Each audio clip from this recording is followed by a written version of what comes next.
canoes, kayaks, fishing boats, powerboats, the Shiawassee River hosts thousands of recreational trips each year, and in the process, many a good memory has been made. But, like any river, the Shiawassee has some skeletons in her closet. If the river could speak, she would tell of swimmers that did not respect the force of her currents, or the entanglement risk of her debris, or the coldness of her spring waters. She might also mention murderers who used her waters to cover evidence. This is the tail end of the Shiawassee, and we're headed upstream, exposing some of her skeletons along the way. Sadly, people have been drowning in this river since humans began to populate what we now call Michigan. Most of the drownings were in the upper tributaries to the south of here, especially parts that run through urban areas. For example, the Shiatown Dam, a hydro dam west of Vernon, which has since been demolished, was the site of many deaths. In 1988, a 13-year-old boy drowned here, his being the 5th drowning in 20 years at the site. Then, in August 1998, 13-year-old Robert Hepworth drowned near the dam. And in May 2012, 12-year-old Keisha Monet Pascal, a Flint girl, died below the dam. September 5th, 2010, 38-year-old Tina McMurray drowned in the Shiawassee River near Shiawassee Street in Owasso. December 6, 2021, the body of 78-year-old Charles Fritz was found inside his car, submerged in the Shiawassee River in Byron, Michigan. What I've mentioned here so far is a small sample of the drownings in this river, but there is also a high-profile murder case with ties to the Shiawassee that got national attention. The murder of Dawn Magyar, a young, attractive woman who was abducted, raped, and killed just days after celebrating the first birthday of her only child with her husband. It's January 1973. A rapist seeks his next victim. Specifically, he's looking for a lone, vulnerable, petite woman, and he has chosen the Yankee Plaza parking lot in Owasso, Michigan for his search. He sits in his car and patiently waits, watching the people come and go. Then he sees what he's looking for.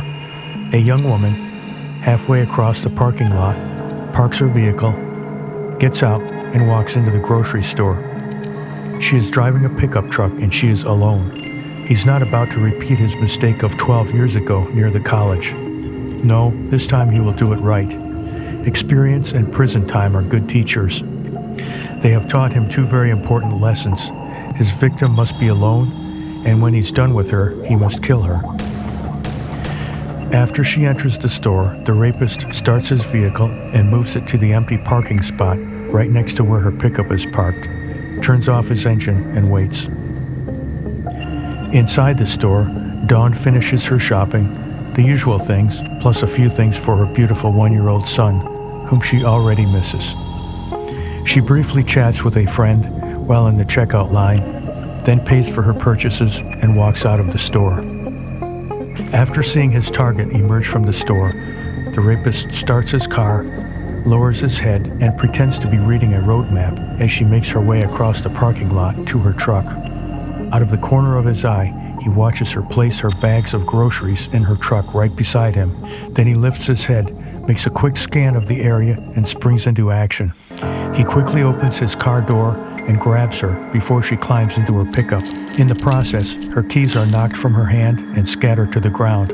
Then he opens the back door of his car and throws her in the back seat head first. He jumps on top of her back and closes the car door behind him. He binds her hands and feet with a rope and gags her with a rag. It all happened so fast, she only manages a feeble cry for help, which no one heard. The rapist climbs to the front seat, puts it in drive, and drives off very deliberately, being careful so as not to arouse suspicion. His instincts are screaming at him to press down on the accelerator, to hurry, but he has to maintain control and keep those emotions in check. Now he must find a quiet place where he can briefly park the car and transfer her from the back seat to the trunk. A quiet highway overpass will do, or maybe the back parking lot of an abandoned store. After that, it will just be a 14-mile drive across farmland to his secret wooded spot near Chapin. He grows excited thinking about that place and about his prize. This will be his best catch yet. She is beautiful. and he will have her all to himself in the private solitude of the woods. To him, she is a disposable object, something to be dominated, used for fun, and then discarded. He touches his front jacket pocket for the hard presence of his handgun. Everything is going according to plan. Dawn is trembling with fear and her heart is racing. Where is he taking me? What is he going to do to me? She wonders. Maybe if she does everything he wants without resisting, he will have his way with her and then release her. To Dawn's quiet, gentle spirit, that is the only way. She will ride quietly and be submissive in whatever follows, and then maybe he will like her and respect her just enough to let her go so she can find her way back home to her husband and son.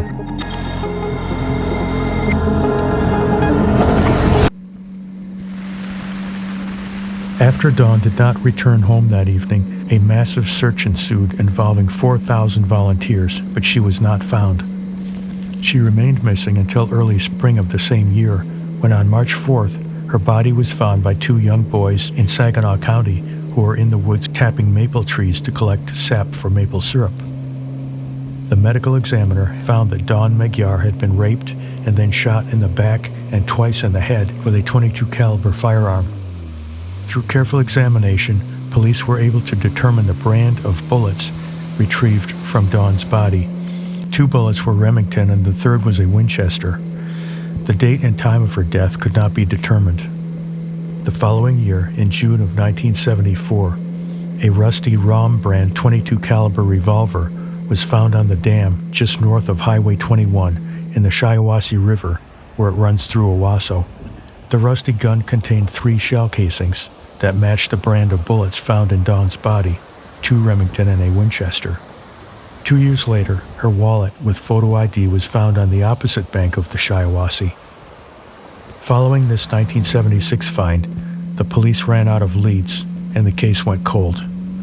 However, it was reopened in 1995 with advances in DNA technology, a powerful new tool for forensic investigators. And in the Dawn Magyar case, the police did have a preserved semen sample collected from Dawn's body at the time of her autopsy.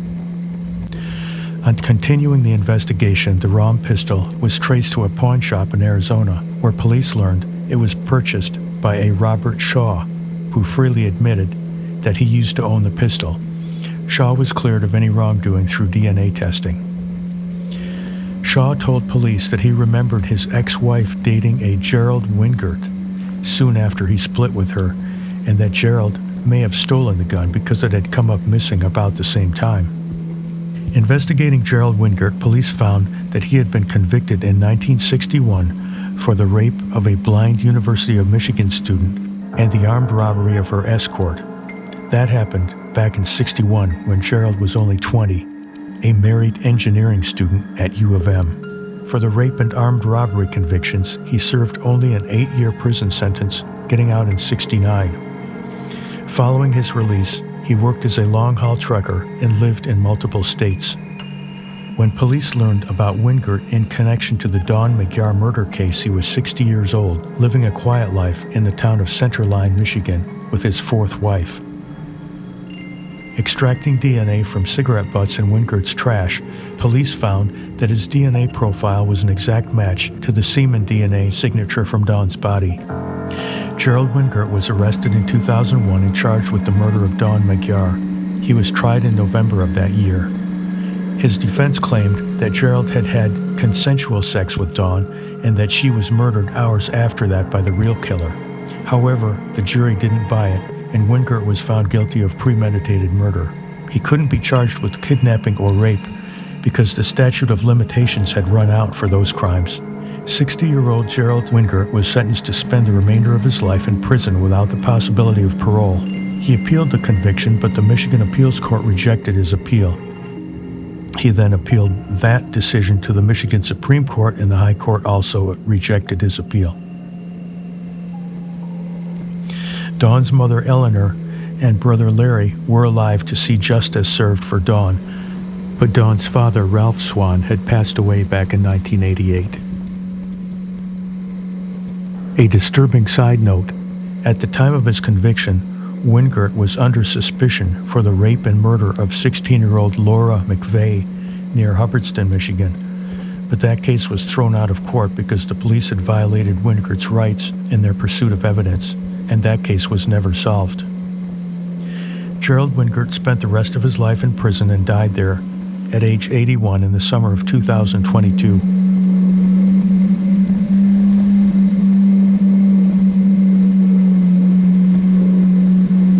If you take a boat ride up the Shiawassee, a beautiful trip is guaranteed. Water is highest in early spring or after a rain, offering good clearance over shallow areas and submerged debris. Be aware that water temperatures are much colder in early spring. Like any river, the Shiawassee is not a respecter of persons. If you get caught unprepared, hypothermia, outdone by a current, or held under by a submerged log, the Shiawassee will simply add your name to her list, and her waters will flow ever northward, as they always have.